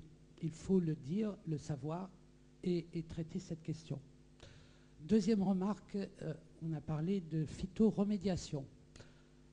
Sachez que la phytoremédiation consiste donc à utiliser des plantes qui recueillent les pollutions qui se trouvent dans le sol. Or, ces arbres et ces plantes rejettent par la suite, sous forme gazeuse, ces pollutions. Ces pollutions, donc, que les arbres retiennent, sont rejetées ailleurs. Protéger un périmètre et parallèlement polluer les autres périmètres, ce n'est pas une solution. Troisième remarque, le bio est plus cher que le conventionnel. Or, le développement durable concerne les jeunes générations. Les jeunes générations n'ont pas assez d'argent pour pouvoir se payer le bio. Si le développement durable concerne les jeunes, le problème est de savoir comment réduire les prix du bio et augmenter le prix des biens polluants. Ceci signifie qu'il y a lieu de se préoccuper de ce problème central des prix. J'en parlerai demain. Quatrième remarque. Concernant les OGM, il y a un aspect qui n'a pas été relevé et qui est, à mon avis, fondamental. Il y a beaucoup d'incertitudes, vous l'avez dit, sur les malheurs et les bonheurs que les OGM peuvent provoquer. Mais il y en a une qui n'en est pas. Même Beauvais ne l'a pas fait remarquer, il n'a pas eu le temps. Les semences ne sont pas réutilisables par les producteurs. Et là, c'est une certitude. Chaque fois qu'une activité produit une dépossession, une désappropriation de l'exploitant ou du producteur de sa propre activité, on peut être certain que c'est un danger. C'est un danger pour l'ensemble de la population. Voilà. Merci. Oui. Brièvement. Je vais répondre sur la phytorémédiation. Donc ça comprend toute une série de procédés qui vont dépolluer le sol en général. Vous avez évoqué le cas, l'eau éventuellement, bien sûr, tout ce qui se trouve dans le sol. Oui. Vous avez évoqué le cas où, effectivement, il y a dégradation d'une molécule organique, par exemple, et qui peut faire des gaz qui vont polluer ailleurs. Mais c'est qu'une toute petite partie de la phytorémédiation possible. Et il y en a une qui marche bien au laboratoire, c'est de piéger le cadmium qui est extrêmement cancérigène, le mercure, etc. Et ça reste dans la plante. Et la plante, on la collecte, on va la traiter. Et là, l'agent polluant, les agents polluants sont vraiment éliminés. Ceci a été démontré au laboratoire et n'est pas appliqué. Pour la bonne et simple raison, c'est que les semenciers trouvent que ce n'est pas rentable. C'est fort dommage, parce que ce serait vraiment efficace dans certains cas. Le deuxième problème, c'est la dépossession. C'est un problème effectivement complexe, mais prenez simplement le cas du maïs. Tous les cultivateurs de maïs rachètent sa semence tous les ans parce que c'est un hybride et qu'il est obligé. Si on sème l'hybride, ça ne marche pas. Ça fait quand même des dizaines d'années que ça marche et apparemment les agriculteurs continuent, c'est qu'ils trouvent leur intérêt. Même si c'est plus cher et que ça les rend dépendants, ils gagnent tellement plus qu'ils le font. Pour les OGM, et la raison pour laquelle le nombre de fois où une semence a pu être semée a été verrouillé, en nombre, d'ailleurs je ne connais pas le détail, ça dépend de chaque contrat, etc., c'est évidemment pour que le semencier ne se fasse pas complètement piller, sinon il fait quelque chose qui lui a coûté des années et qui rend service aux agriculteurs, puisqu'il saute dessus, qu'il y a un marché noir terrible de ces semences. Donc s'il perd en une seule fois, c'est comme si vous écrivez un livre, vous en écrivez un, vous en vendez un, puis tout le monde le duplique. Il faut bien se protéger. Alors est-ce que le système qui consiste à se protéger par des semences ressemées 2 ou 3 fois, on peut en discuter longtemps, mais l'agriculteur le sait. Et finalement, il fait son calcul. Et s'il continue ce régime-là, c'est qu'il doit, j'imagine moi, sans être un économiste libéral ni un économiste tout court, qui doit quand même y trouver son compte, et les pauvres aussi. Pour ces questions d'OGM, je pense qu'il il y a le risque qui n'a pas été abordé, indépendamment de ces risques-là. Ça dépend des plantes en plus, parce que le soja, on peut le semer plusieurs fois. C'est un petit peu complexe. Je pense que ce qu'on montre en biologie et ce que vous avez montré au début sur les différents modes de sélection, c'est que les événements improbables, ils finissent toujours par arriver. Et je pense qu'il y a ce risque sur les OGM et pas du tout pris en compte, c'est que l'événement improbable, à partir du moment où on étend les cultures sur une très grande échelle, il finit par arriver. Donc il arrive pour des résistances à certains herbicides, alors qu'au début on disait il n'y aura pas de résistance pour le Roundup, pour des résistances à des insecticides, on est sûr, qu'il finira par y avoir une résistance au gène BT. Je veux dire, c'est pas, peut-être ça prendra 5 ans de plus, mais on est sûr que cette résistance apparaîtra à un moment donné. Et donc, ça, c'est pour les risques connus. Et puis, pour d'autres mécanismes, comme on modifie quand même assez fortement les structures des génomes des plantes, puisque actuellement, on les travaille de façon un petit peu violente, on n'est pas à l'abri d'un risque inconnu. Et je pense que c'est le problème majeur de ce type de culture, c'est le risque inconnu. Et là où je trouve que, d'un point de vue des grandes entreprises qui vendent ces semences, il y a une légère malhonnêteté intellectuelle à dire que par l'intermédiaire de ce progrès technique, entre guillemets, on va lutter contre la sécheresse, sauver le monde de la faim. Je pense que là, il y a une désinformation qui me paraît assez grave. Bon, on a une nouvelle technique qui est jeune, qu'on ne connaît pas très bien, qui génère des risques, et je pense que là-dessus, on devrait être très très prudent. On a le temps, c'est pas ça, on pourrait se donner 20 ans avant de cultiver des OGM de façon à grande échelle. Ce ne serait pas un souci majeur d'un point de vue économique. Il ne faut pas croire que l'insertion d'un gène comme ceci dans un génome, comme je l'ai montré, fasse plus de chambardement dans un génome qu'une reproduction sexuelle tout court. C'est inimaginable ce qui se passe dans une reproduction sexuelle normale. Savez-vous qu'il y a des variétés de maïs qui ont 40% d'ADN en plus que d'autres? Et on s'en est aperçu très récemment. 40% de gènes en plus. Non, mais justement, c'est-à-dire que je pense qu'on ne comprend pas très bien, ce qui se passe, et qu'on va trop vite pour l'extension. Je suis entièrement d'accord, mais nous avons justement une très longue expérience d'événements qu'on ne comprenait pas, qu'on ne connaissait pas, on les a gérés avec une certaine habileté, il faut le dire. Et quand une variété s'avère commencer à ne plus répondre aux questions qu'on lui posait, ou comme on posait, on peut toujours la retirer. Ceci n'est pas irréversible du tout.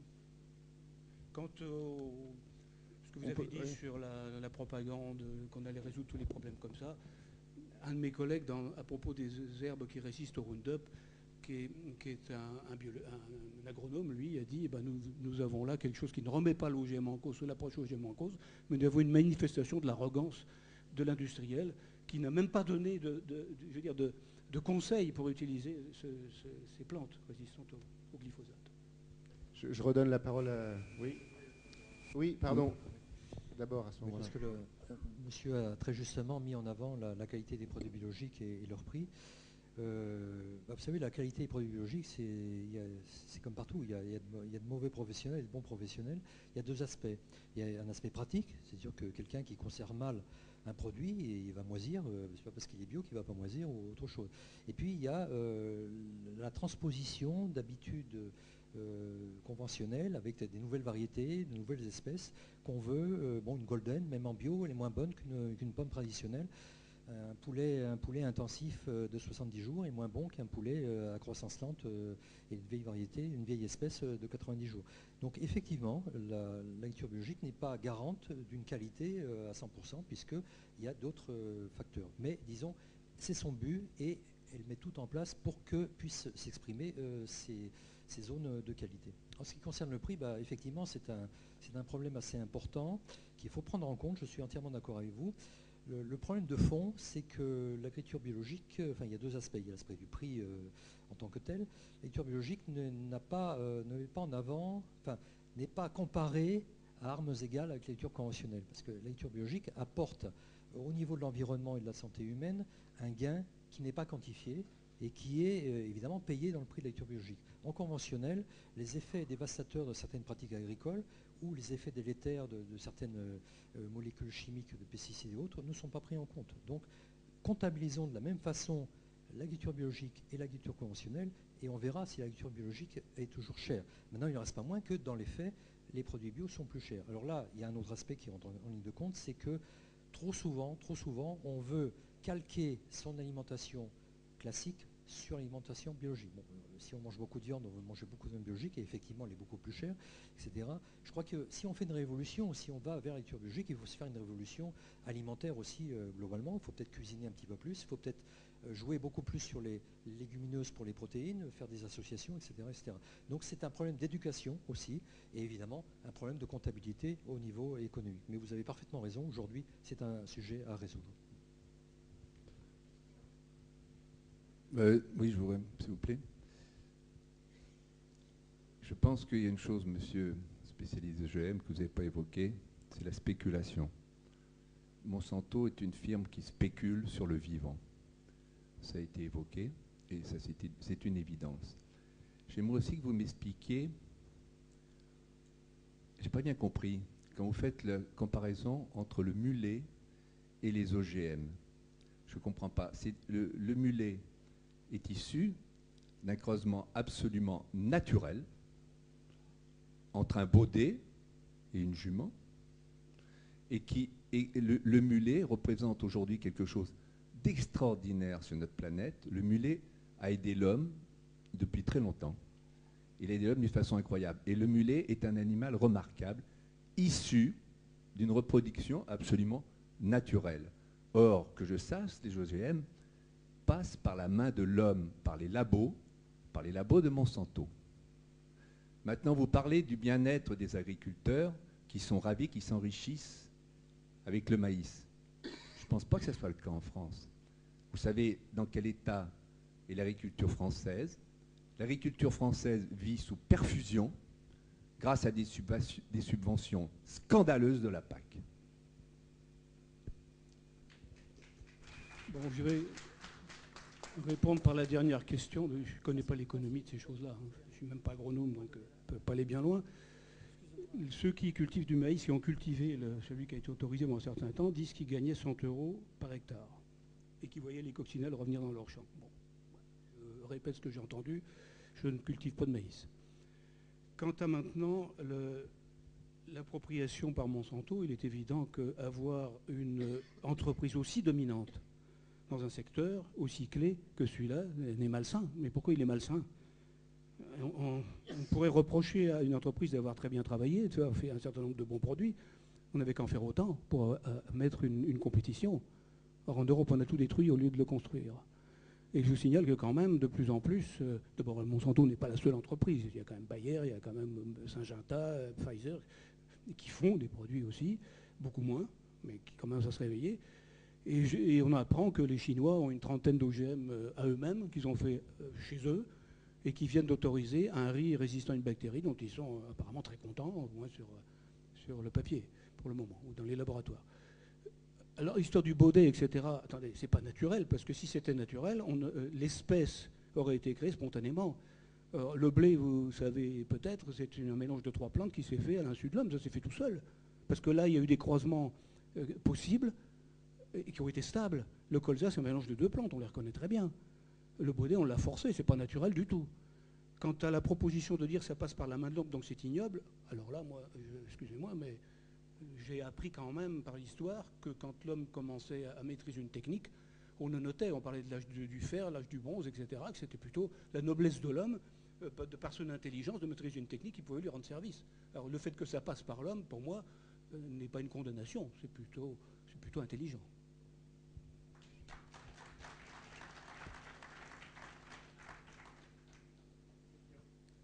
Oui. Oui, merci. Quand on parle d'alimentation et d'agriculture, surtout en France, il y a un mot qui remonte, qui émerge, c'est le mot de terroir. Alors je me pose la question, quand on a vu ce qu'on a vu hier dans le film, le viticulteur qui montrait les 2 sols, l'un en conventionnel, l'autre en bio, avec sa fourche là qu'il est retourné, est-ce qu'on peut encore parler de terroir en France dans l'agriculture conventionnelle, quand c'est fait sur des sols lessivés, c'est pratiquement de l'agriculture hors sol? Oui. Oui, enfin moi je travaille sur beaucoup de territoires et une chose est fondamentale, c'est le territoire. Il faut être très clair là-dessus. Après, un de nos résultats du changement, d'une capacité des acteurs locaux à changer, c'est de prendre leurs propres responsabilités et d'oublier les gens qui pensent pour eux ou qui définissent des règles pour eux, type législative. La seconde chose importante aussi qu'on a découvert, c'est que c'était le poids de l'homme et non pas les systèmes. Sur certains périmètres, on a des agriculteurs biologistes en quantité importante et c'est un drame au niveau nitrate, qualité d'eau. Quand on met 40 tonnes de compost à l'hectare à 7 unités d'azote à la tonne, ça fait 280 unités d'azote et un blé, il a du mal à aller en chercher 120. La différence, elle est dans les sols, donc dans les sols et dans les nappes. Voilà, il faut avoir confiance en l'homme et tout le différentiel, c'est de ne pas généraliser. Il est clair qu'il y a une opposition forte en ce moment entre les produits du territoire, donc les produits du terroir, et l'agriculture biologique. Et c'est un des freins en ce moment à l'évolution de la production agricole biologique. Après, je vais prendre ma casquette industrielle. Il est clair que qu'est-ce que c'est que le mot qualité? C'est qu'à un moment donné, on est soumis à résultats. Et on a, nous, des gammes de produits bio, entre guillemets, qui sont des concepts de base, où quand on travaille sur des populations fragiles comme le nourrisson ou les personnes âgées, voilà, le coût des analyses, et on passe à côté d'énormément de choses. Aujourd'hui, on travaille sur les territoires pour produire des produits sans pesticides et à des échelles conséquentes. C'est-à-dire que quand vous avez 10 hectares d'agro-bio dans 30, 40, 50 000 hectares d'agriculture conventionnelle, je regrette, voilà, il n'y a pas possibilité d'avoir du zéro pesticide dans le produit. Donc la quantité, les prix, la quantité du nombre d'analyses, la diversité des molécules. Je veux dire, on a travaillé tous ces dossiers-là en 90 en disant, même un groupe industriel n'a pas les moyens financiers d'assurer la qualité par le biais analytique. On va passer à côté des lots et on va prendre un risque, bien sûr, santé, mais aussi commercial. Vous avez, je pense, des gens de 60 millions de consommateurs qui vont intervenir. Nestlé a une peur bleue de voir un jour un lot avec un pesticide dans un petit pot pour bébé. Il ne faut jamais que ça arrive. Voilà. Et donc, c'est tous ces grands débats aujourd'hui. Et sur un plan économique, je ne l'ai pas voulu rebondir tout à l'heure, mais bien sûr qu'il y a un financement fort de l'agriculture, mais par exemple, sur l'ensemble du territoire, le coût du transfert de patrimoine d'un parent à un de ses enfants qui veut s'installer est de l'ordre de 40% des charges fixes. Parce que le monde agricole ne cotise pas à la retraite. Sa seule retraite, c'est le transfert de son patrimoine, qui est du cheptel, des bâtiments, du foncier. Le jour où on dira que le foncier n'est pas un capital, on va réduire de 25% les charges. Voilà. Dans des producteurs laitiers, vous êtes à 70% de charges fixes par rapport à 30% de coûts opérationnels. Et si vous avez saisi, notre métier, c'est le changement. C'est la capacité à entraîner des gens du territoire vers des changements de pratiques. Le reste, trouvons les freins. Pourquoi les gens font ce qu'ils font? Sous quelles conditions ils vont accepter de changer? Merci. Oui. Une très courte chose, une phrase que j'ai entendue un jour dans un débat qui m'a frappé, parce que je la trouvais très courte et très juste. Il disait, on devrait donner des subventions aux agriculteurs en fonction du nombre de vers de terre qu'on trouve dans leurs terres.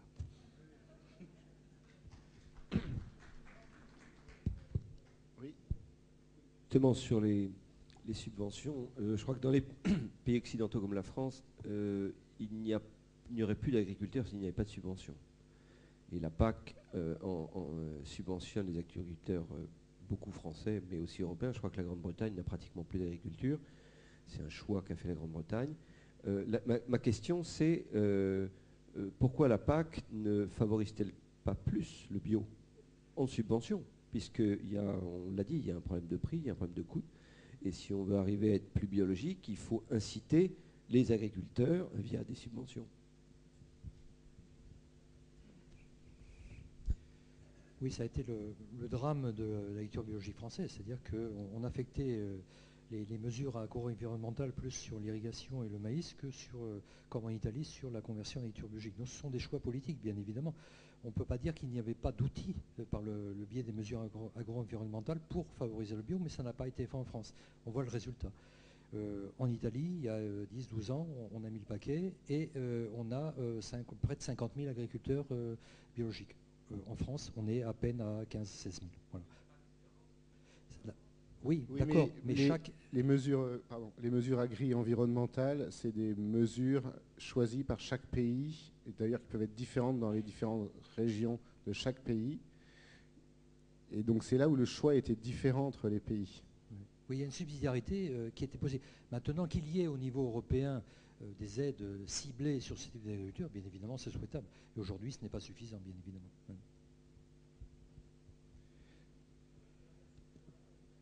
Oui, et après... Une question très courte. Entre le bio frais local, le bio frais importé, le bio congelé, est-ce qu'il y a une différence? Est-ce qu'on peut y avoir une traçabilité? Et par ailleurs, alors, ça c'est ma question, là il y a une louange à Nestlé. En fin de compte, depuis qu'il y a des petits pots Nestlé, il n'y a plus de neurotoxicose. Alors que si la mère essayait de faire la même chose, la neurotoxicose persistait. Et ça remonte à déjà un certain nombre d'années. Merci. Alors, en ce qui concerne, disons, la traçabilité et l'authenticité des produits bio, quel que soit leur mode de transformation, de livraison ou de localité, etc. Bon, bien évidemment, on ne contrôle pas de la même façon un produit qui vient d'un petit producteur qui vend sur un marché plein vent, d'un produit qui vient de l'autre bout de la planète, etc. Donc il y a une gestion du risque, c'est-à-dire qu'on déploie en fonction du risque lié à ces pratiques des investigations, des contrôles, des recoupements qui permettent de gérer et l'authenticité, et les quantités, et la traçabilité. Alors quant à la qualité d'un produit congelé par rapport à un produit non congelé, c'est un autre débat. Je vais demander maintenant à chaque intervenant un petit mot final pour peut-être exprimer quelque chose qu'il n'aurait pas eu le temps d'exprimer ou une petite conclusion, je ne sais pas. Allez-y, commencez. Écoutez, d'abord, je suis tout à fait content d'être venu vous rendre visite et de voir qu'il y a un certain dynamisme à Saint-Tropez sur ces sujets qui sont les sujets d'avenir. Et bien évidemment, j'étais content aussi d'essayer de vous faire passer un certain message concernant des convictions qui sont très très ancrées, très lointaines et qui sont véhiculées par l'entreprise EcoCert. Merci à vous. Merci.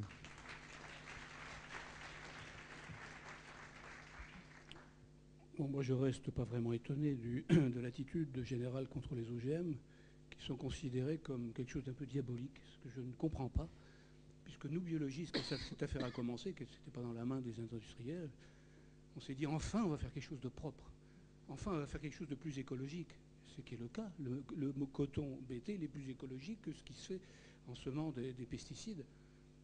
Donc, la perception, et on le considère comme tellement le diable qu'on n'en veut même pas la moindre trace dans des produits bio. De produits qui ont reçu un agrément pour être mangés à l'état pur. Alors, je crois que là, il y a un manque quand même de logique quelque part, que sans vouloir faire la promotion des OGM, dont je me fiche finalement pas mal, et ils n'ont pas besoin de moi, je crois quand même que notre regard français et européen en général, vous savez, quand on sort de l'Europe, on nous regarde d'un drôle d'air quand même, et en particulier, on traite les Français de gens incompréhensibles. Je crois qu'on pourrait avoir un regard quand même un petit peu plus international et essayer quand même de voir ce qui peut être intéressant dans cette technique. De toute façon, je crois qu'elle s'imposera parce qu'elle offre des possibilités formidables. Naturellement, il faut que ce soit équitable, etc. On n'en maîtrise pas. C'est ce qu'on maîtrise le moins à l'heure actuelle, c'est bien entendu, mais je crois que notre regard devrait changer. Merci. Oui, moi je travaille sur le marché des eaux minérales, mais bien sûr je suis intégré dans un groupe qui est très impliqué dans la nutrition. Et voilà, votre dynamisme le prouve, nos relations fortes se font avec les consommateurs. Le reste, on doit amener une certaine qualité, il est certain, et toute la problématique organoleptique est aussi liée aux cultures et à nos territoires, mais nos vraies relations, nous, sont avec le consommateur. Donc merci beaucoup de toutes vos questions. Merci. Si je peux me permettre un petit mot, moi il y a quelque chose qui a été, une question qui a été soulevée, je crois que la réponse n'a pas forcément été complètement complète, c'est sur la question des terroirs. Et je crois que c'est très important parce que l'on soit en agriculture biologique ou en contrôle des nappes ou sur la qualité des produits, on se rend compte de plus en plus au niveau agricole que la gestion au sein d'une seule exploitation des risques ou des pratiques n'est pas suffisante pour avoir une qualité et une commercialisation des produits qui soit, je dirais, optimale. Et de plus en plus, il y a des réflexions qui se mènent sur comment travailler au niveau des terroirs agricoles. Est-ce qu'il faut des spécialisations avec un certain nombre de terroirs, des qualités au niveau des terroirs? Bon, il y a les appellations d'origine contrôlée ou les indications géographiques qui travaillent sur ces questions-là, mais il y a un passage qui n'est pas évident pour un certain nombre de produits en dehors des produits emblématiques comme le vin, le fromage, pour lesquels ces choses-là sont très présentes. Voilà, merci en tout cas de votre participation.